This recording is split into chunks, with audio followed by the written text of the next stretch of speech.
রাজকুমারী, রাত অনেক হয়ে গেছে। ও, তুমি শুয়ে পড়ো।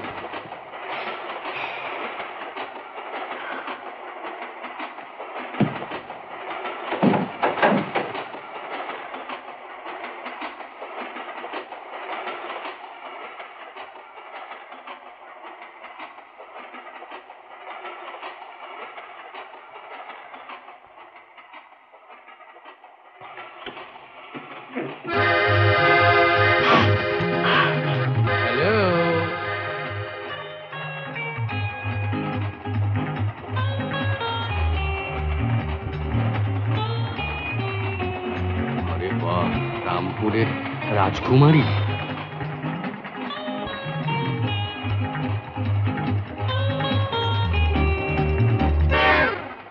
আরে আবার পিস্তল কেন, পিস্তল কেন রাজকুমারী?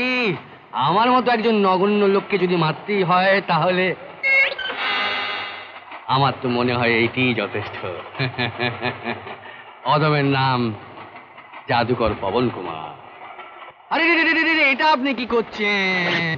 আরে এটা আমি কি করছি?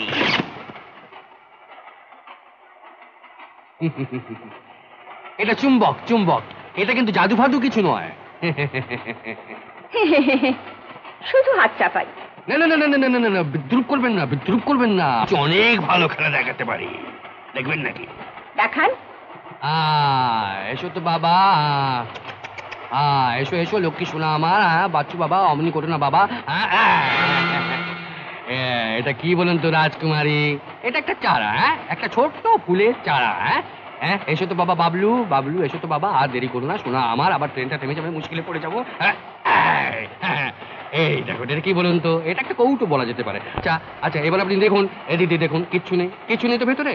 এদিকে দেখুন, কিচ্ছু নেই ভেতরে। এখন আমি এটা রাখলাম এখানে। আর এই ফুলের চারাটা আপনি ধরে নিন, ধরে নিন আমি মাটির মধ্যে পুঁতে দিলাম। চলে গেল। এখন কি হবে?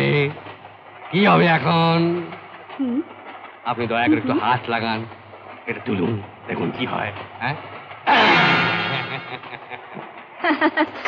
খুব সুন্দর, খুব সুন্দর। বাবা, আমিও একটু ম্যাজিক দেখাতে পারি। দেখবেন না? নিশ্চয়ই নিশ্চয়ই। একটা শর্তে। বলুন। আপনি কিন্তু পেছন ফিরে দেখবেন না। নিশ্চয়ই।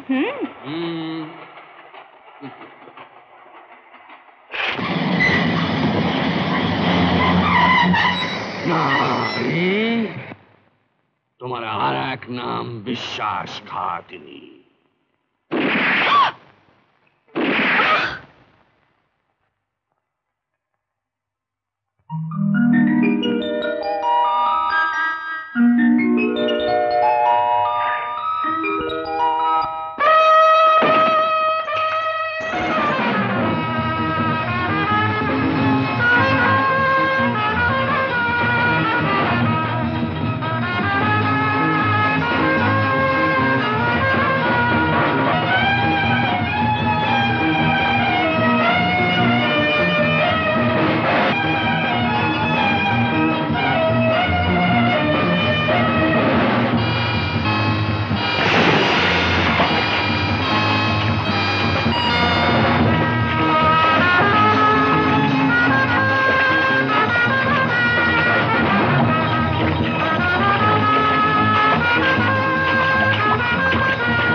বিমলা, আমি আমি আমি আমি নদীতে নদীতে সাঁতরে চলেছি। আপনি নদীতে সাঁতরে চলছেন না, বজরাটা নদীতে সাঁতরে চলেছে আর আপনি তাতে বসে আছেন। না না বিমলা, আমি বজরাতে বসে আছি ঠিকই, কিন্তু আমার না আবার নদীতেও সাঁতরে চলেছি। তুমি তুমি তুমি দেখবে এসো, দেখবে এসো না। ওই দেখো, ওই দেখো, ওই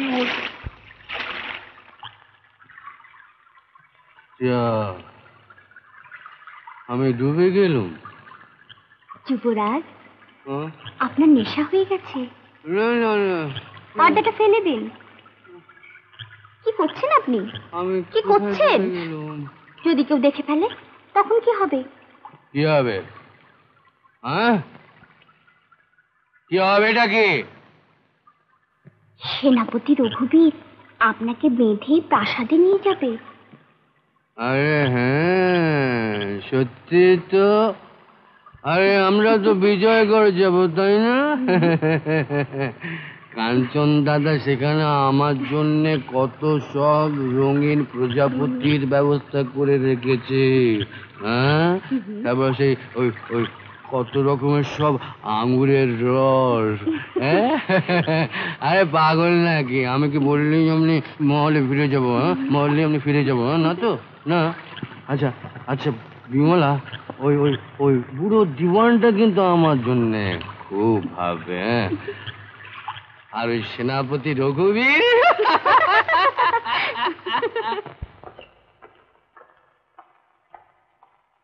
রামখোরের দল, ইচ্ছে হচ্ছে চাপকে সবকটা ছাল ছাড়িয়ে দি।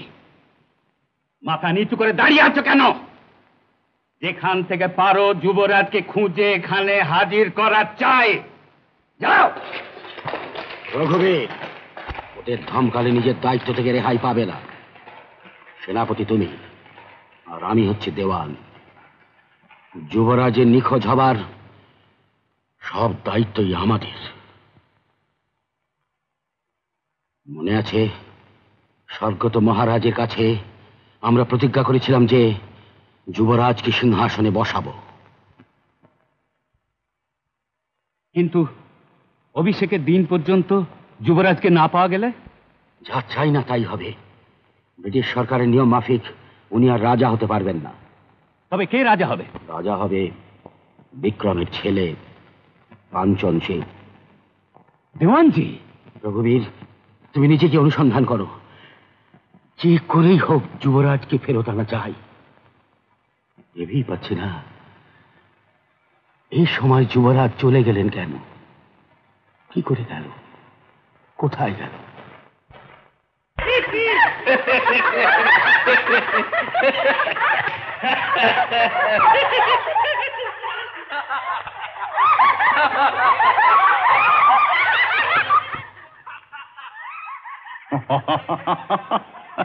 অসম্ভবকে সম্ভব করে তুলেছ। উদয়কে নিয়ে এলে কি করে? কোন জাদু বলে? মেয়েদের রূপের চেয়ে বড় জাদু আর কি আছে? আর ওই রূপের সঙ্গে যদি একটু বুদ্ধি থাকে তাহলে তাহলে সেই মেয়ে দুনিয়া জয় করতে পারে। তুমি তো কিছু চাইলে না। হুম, আমি জানি, না চাইলেও পাবো। খুব চালাক। এই নাও। হীরের হার, অনেক দাম তাই না? দাম? দাম জানতে চেও না। এর দাম শুধু আমি জানি। মনে থাকে জানো, অভিষেকের দিন পর্যন্ত উদয়কে তোমার মোহিনী মায়া বশ করে রাখতে হবে।